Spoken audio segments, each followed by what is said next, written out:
เขาน่าสนใจจริงแล้วขอมดำดินนะคะอาจารย์มีของจริงดำดินเนี่ยมันเป็นเรื่องแต่ง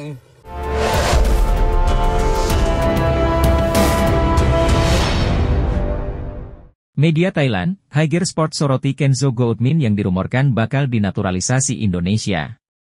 Meski proses naturalisasinya belum diproses, nama Kenzo Goutmin tetap menjadi banyak perbincangan di media Asia, khususnya wilayah ASEAN.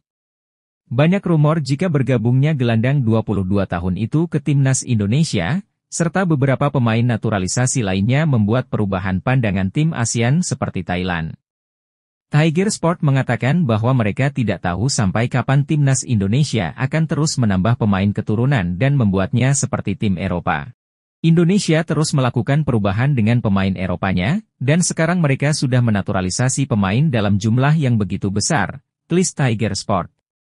Sampai kapan mereka akan melakukan ini? Sekarang ada nama baru, Kenzo Goutmin, muda, bermain di kasta tertinggi sepak bola Belanda, tambahnya. Saya pikir jika Indonesia terus melakukan naturalisasi, tim nasional Thailand akan kalah saing dengan Indonesia, tegasnya. Anggota Exco PSSI, Arya Sinulinga mengungkapkan bahwa ada pemain keturunan bernama Kenzo Goutmin yang tertarik menjadi warga negara Indonesia, WNI. Nama Kenzo Goutmin disebut saat Arya Sinulinga ditanya oleh salah satu media di Jakarta. PSSI disebut tengah menjajaki kemungkinan memboyong pemain keturunan yang bermain di Eropa untuk memperkuat timnas Indonesia. Menurut beberapa sumber, Kenzo Goutmin merupakan pemain keturunan Indonesia, Suriname dan Belanda. Bak Gayung bersambut, pemain 22 tahun itu dikabarkan tertarik membela timnas Indonesia, hal itu seperti diungkapkan Arya Sinulinga di depan pewarta. Pemain tersebut, Kenzo, saya dengar memang tertarik untuk menjalani proses naturalisasi, kata Arya. Tapi ingat ini masih rumor yang dibuat teman-teman media, jadi kita, PSSI, pasti akan mencari tahu tentang pemain tersebut, tambahnya. Jika memang sesuai, kita akan ajukan ke pelatih oke, langsung kita proses naturalisasi, tegasnya. Legenda timnas Jepang, Keisuke Honda, menyebut timnas Indonesia sebagai kesebelasan yang sangat berbahaya di Asia Tenggara. Ia menantikan duel Garuda melawan Samurai Biru di putaran 3 kualifikasi Piala Dunia 2026 zona Asia. Timnas Indonesia berpotensi berjumpa Jepang di putaran ketiga. Tim Merah Putih masuk ke pot 6 undian, sementara skuad asuhan Haji Memoriasu ada di pot 1 alias unggulan. Sementara itu, Honda sudah pernah merasakan seperti apa berbahayanya timnas Indonesia. Ex-AC Milan itu menghadapi anak asuh Shin Tae-yong di Piala AFF 2022 selaku manajer timnas Kamboja. Oleh karena itu, Honda berani menyebut Indonesia sebagai kesebelasan paling berbahaya di Asia Tenggara. Ia mengatakan, komposisi pemainnya juga komplit. Indonesia adalah tim yang sangat berbahaya di Asia Tenggara. Dari sisi kualitas, mereka punya pemain komplit, ujar Honda, mengutip dari media Vietnam, dan Tri, Minggu, 23 Juni 2024. Indonesia, ini merupakan tim terlengkap di kawasan Asia Tenggara tersebut, tukas pria berusia 38 tahun tersebut. Mengingat ada potensi Indonesia bertemu Jepang, Honda menantikan duel tersebut terjadi di putaran 3 kualifikasi Piala Dunia 2026 zona Asia. Tentu, laga dipastikan berjalan menarik. Menarik untuk menunggu pertandingan antara mereka, timnas Indonesia, dan tim Jepang di kualifikasi Piala Dunia, tandas Honda. Pelatih timnas Indonesia, Shin Tae-yong, dijamin pusing karena ada 4 penyerang ganas asal Belanda yang bisa dinaturalisasi untuk membantu skuad Garuda lolos Piala Dunia 2026.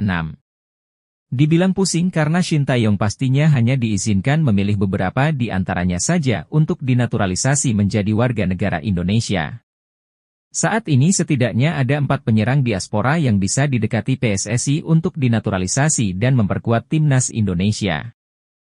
Mereka ialah Ulla Romeni, FC Utrecht, Dean Zandbergen, FC Dordrecht, Tim Watering, The Travers, dan Mauro Zijlstra, FC Volendam.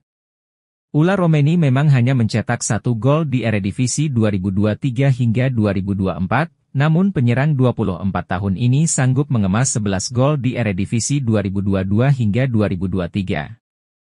Tim Watering yang memiliki tinggi badan mencapai 193 cm mencetak 15 gol di Liga 3 Belanda 2023 hingga 2024. Mauro Zijlstra yang terang-terangan siap memperkuat timnas Indonesia, tercatat sebagai runner-up top skor di kompetisi Liga Belanda U21 2023 hingga 2024. Terakhir, Dean Zandbergen mencetak 5 gol dan 6 assist bersama Sparta Rotterdam U21 di Liga 3 Belanda 2023 hingga 2024. PSSI kabarnya sudah melakukan pendekatan kepada Ula Romeni, namun tidak diketahui prosesnya sudah sampai mana. Jika Ula Romeni sulit didapatkan, Shin Tae-yong dan PSSI sejatinya bisa mengalihkan bidikan ke 3 nama lain. Satu hal yang pasti, PSSI mesti mendapatkan penyerang ganas sebelum timnas Indonesia tampil di babak ketiga kualifikasi Piala Dunia 2026 zona Asia. Jika tidak, sulit bagi skuad Garuda membongkar pertahanan tim-tim kuat Asia di babak tersebut. Nama Shiloh Keisartezan mungkin bisa jadi salah satu referensi buat timnas Indonesia yang sedang gencar mencari pemain keturunan berkualitas dari Eropa.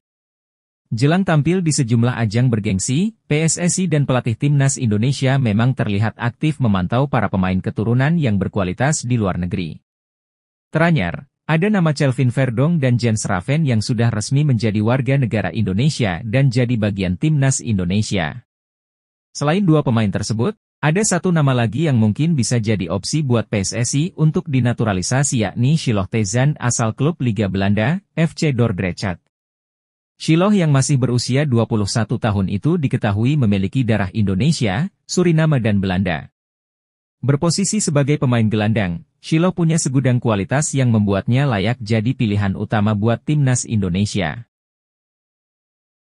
Berikut admin coba mengulas profil serta potensi dari Shiloh Tezan, penyerang berdarah Indonesia di kompetisi Eropa. Shiloh Keisartezan merupakan pesepak bola muda asal Belanda yang lahir di kota Rotterdam pada tanggal 14 Mei 2003 silam. Dilansir dari keterangan akun Instagram Indonesia Talent, diketahui bahwa Shiloh Tezan memiliki garis keturunan Indonesia serta Suriname dalam dirinya. Shiloh Keisartezan adalah pemain gelandang serang rasa striker berdarah Belanda Indonesia Suriname, kini bergabung dengan FC Dordrecht, tulis akun tersebut. Pemain yang memiliki kaki dominan kanan tersebut telah bermain sebanyak 39 penampilan di musim ini dan mampu mencetak 11 gol serta 5 assist. Gimana nih menurut kalian? Apakah sosok Shiloh Keisartezan layak untuk memperkuat timnas Indonesia?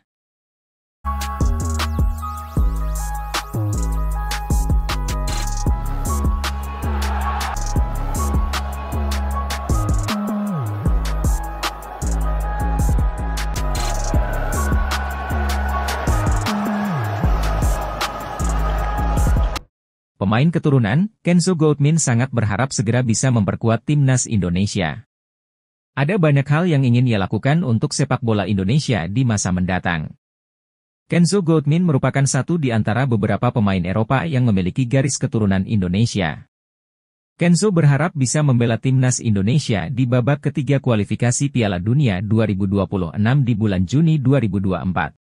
Saya berharap bisa berbagi pengalaman yang saya punyai karena sudah bermain secara profesional selama beberapa tahun di Eropa dan juga di beberapa kompetisi besar di sini, kata Kenzo, dikutip YouTube Embassy. Selain itu, Kenzo juga berharap bisa membuat pemain-pemain Indonesia lebih maju, tentu saja hal itu dilakukan dengan komunikasi yang baik. Kenzo tidak ingin kehadirannya justru mengubah timnas Indonesia.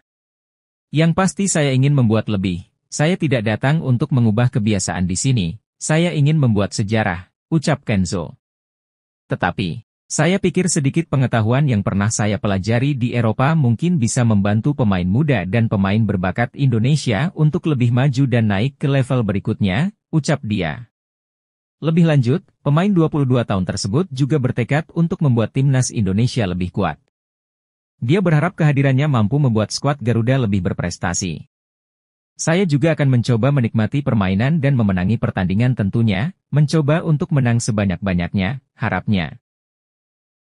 Bek Ipswich Town, Elkan Bagot, diisyaratkan dapat dipanggil timnas Indonesia untuk putaran ketiga kualifikasi Piala Dunia 2026 zona Asia yang akan dimulai pada September 2024. Elkan Bagot tidak masuk skuad Timnas Indonesia dalam 2 partai terakhir Timnas Indonesia di putaran kedua kualifikasi Piala Dunia 2026 pada Juni 2024. Pelatih Timnas Indonesia, Shin Tae-yong, tidak menyertakannya diduga buntut mangkirnya Elkan Bagot ketika Timnas U23 membutuhkannya dalam playoff Olimpiade 2024 pada Mei 2024. Timnas Indonesia sudah pasti kehilangan Justin Hubner untuk matchday pertama putaran ketiga kualifikasi Piala Dunia 2026. Bek asal Cerezo Osaka di Liga Jepang itu masih dalam akumulasi kartu. Artinya kemungkinan besar coach Shin Tae-yong akan memanggil Elkan untuk menggantikan Justin Hubner di laga pertama putaran ketiga kualifikasi Piala Dunia 2026. Saya rasa hubungan Shin Tae-yong dengan Elkan Bagot oke-oke saja. Ini kan soal pilihan pelatih saja, cocoknya di mana? Imbuh anggota Komite Eksekutif, Exco, PSSI, Arya Sinulinga. Jadi pokoknya, Elkan Bagot tersedia. Habis itu tinggal keputusan pelatih yang menentukan apakah dibutuhkan atau tidak, ungkap Arya Sinulinga. Sebelumnya pada 5 Juni 2024, Ketua PSSI, Erick Thohir, telah meminta semua pemain, tidak terkecuali Elkan Bagot, untuk bangga ketika dipanggil Timnas Indonesia. Saya rasa sekarang semua pemain mau bermain dengan Timnas Indonesia di putaran ketiga kualifikasi Piala Dunia 2026, kata Arya Sinulinga.